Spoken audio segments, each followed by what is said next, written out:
আমার ছেলের বেশ কিছু প্রবলেম আছে এবং আমি মনে করছি যে সে অটিস্টিক। তো একজন বাবার পক্ষে আসলে নিজের সন্তান সম্বন্ধে এই কথাটি বলা অত্যন্ত দুঃখের, কষ্টের। তারপরেও উনি শেয়ার করেছেন। তা আমি বললাম যে আপনি কিভাবে বুঝতে পারলেন যে সে অটিস্টিক? ওই ভদ্রলোক উনি পিএইচডি করেছেন ফিনল্যান্ড থেকে, অনেক বড় একজন কর্মকর্তা। তো উনি বললেন যে ওর প্রবলেমটা হলো ও সকালে দাঁত ব্রাশ করে না, দাঁত ব্রাশ না করেই খায়। ও গুলশানে পিজা খেতে ওর পছন্দ, সে পিজা পছন্দ করে। তারপরে হচ্ছে মাথার চুল বড় রাখে, এগুলো হলো ওর সমস্যা। এবং আমি স্টাডি করে দেখেছি এগুলো হচ্ছে অটিস্টিক যারা তাদের লক্ষণ। তো এরপরে ছেলেকে সাথে নিয়ে আমার কাছে এলেন এবং আমার সাথে কথা বললেন। তো ছেলে বললে যে আমার কোনো সমস্যা নেই, আমি ম্যাথে হচ্ছে আমার A+, আমার ফিজিক্সে A+, কেমিস্ট্রিতে A+, ইংলিশে আমার A+ মার্কস, আমার এই ধরনের সমস্যা কিভাবে হয়?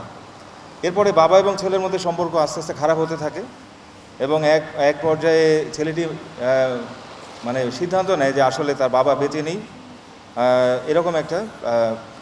এবং পরবর্তীতে এই কলেজ থেকে ইন্টারমিডিয়েট পাশ করার পরে সে স্কলারশিপ নিয়ে সাউথ কোরিয়াতে চলে যায়। সেখানে সে অসাধারণ ফলাফল করে। পরবর্তী সে ফিনল্যান্ডে যায় এবং সে পিএইচডি করে বাংলাদেশে কিছুদিন আগে সে ব্যাক করেছে।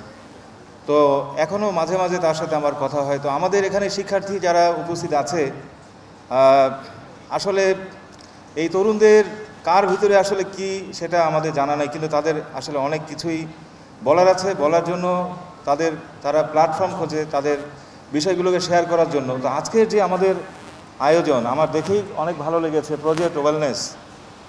আমিও অধীর আগ্রহে অপেক্ষা করছি, কারণ আমারও সন্তান আছে এবং তাদেরও এরকম না বলে অনেক কিছু আছে। তারা তাদের ভাষায় কথা বলে, অনেক কিছু তারা বন্ধুদের সাথে শেয়ার করে, কিন্তু প্যারেন্টসদের সাথে একটা গ্যাপ থেকে যায়। আসলে তারা কি বলতে চায় অনেক সময় আমরা বুঝতে পারি না, তখন একটা মিসআন্ডারস্ট্যান্ডিং তৈরি হয়। তো আমি আজকের যে আমাদের প্রোগ্রাম, আমি ধন্যবাদ জানাচ্ছি আমাদের ইয়ুথ ক্লাবের যারা মডারেটর থেকে শুরু করে প্রেসিডেন্ট থেকে শুরু করে আরও যারা আছে। ওরা অনেক দিন ধরে চাচ্ছে যে আমরা আসলে তরুণদের জন্য কিছু কাজ করতে চাই। আমি বলেছিলাম কি করতে চাও? ওরা বলেছে আমরা এই ছাত্রদের মেন্টাল হেলথ নিয়ে কাজ করতে চাই। তারপরে আমরা আমাদের প্রিন্সিপাল স্যার শোনা মাত্রই বলেছেন হ্যাঁ আমরা এটা অর্গানাইজ করতে পারি, এবং সেই জন্যই আজকে আমরা এখানে। তো আমার খুব ভালো লাগছে, অনেককেই দেখে এখানে ভরপুর একটা অডিটোরিয়াম, এটা দেখে অনেক ভালো লাগছে।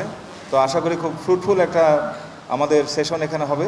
আমি আজকে প্রোগ্রামে যারা এখানে স্পন্সর করেছে তাদেরকে ধন্যবাদ জানাচ্ছি, প্রিন্ট এবং ইলেকট্রনিক মিডিয়ার যারা উপস্থিত আছেন তাদেরকে ধন্যবাদ জানাচ্ছি, এবং একটা ভালো প্রোগ্রাম যেন শেষ পর্যন্ত আমরা উপভোগ করতে পারি এটা কামনা করে আমি শেষ করছি। ধন্যবাদ সবাইকে। আসসালামু আলাইকুম।